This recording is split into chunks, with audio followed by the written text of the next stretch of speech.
Mheshimiwa Naibu Spika, katika mwaka wa fedha 2023/24 serikali imetoa nafasi 47,404 za ajira mpya kwa kada mbalimbali ambazo utekelezaji wake unaendelea kupitia Sekretarieti ya Ajira katika Utumishi wa Umma na mamlaka nyingine, na wasaili kutoka vyuo mbalimbali waliofaulu wameweza kupangiwa vituo vya kazi.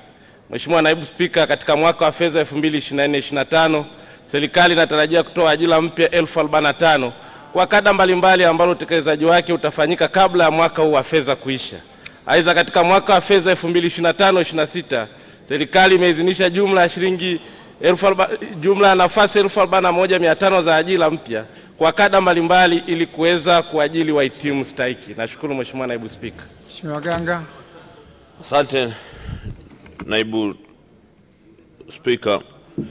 Kwanza naanza kwa kuipongeza serikali, kweli imejenga miundombinu ya elimu, afya, lakini mazingira wanayokaa watumishi hakuna nyumba na makazi. Serikali ina mpango gani kuwajengea maeneo ya kuishi ili kusudi hata wanapotoa huduma za kiafya wawe karibu na maeneo?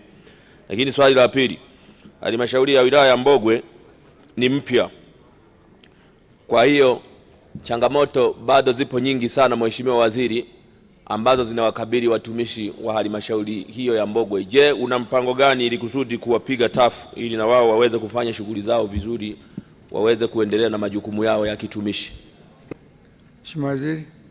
Nakushukuru Mheshimiwa Naibu Spika. Kwanza nimpongeze Mheshimiwa Maganga, amekuwa mstari wa mbele kuja pale ofisi ya Rais Utumishi kufuatilia masuala ya watumishi wa jimbo lake la Mbogwe.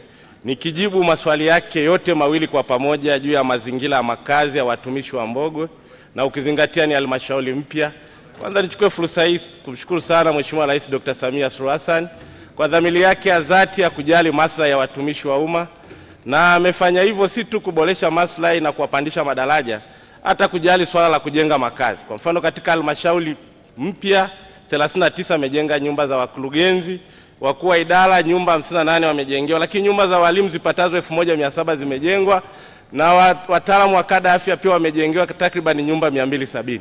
Kwa hiyo nikutoe shaka Mheshimiwa Maganga, katika bajeti iliyopitishwa na ofisi ya Rais TAMISEMI hapa pia kuna bajeti ya kujenga nyumba kama zilivyojengwa katika kipindi cha mwaka wa fedha uliopita. Kwa hiyo nikuhakikishie hili jambo litakuja kufanyika kwenye jimbo lako, kwa kuwa pia ni sehemu ambayo tutaipa kipaumbele.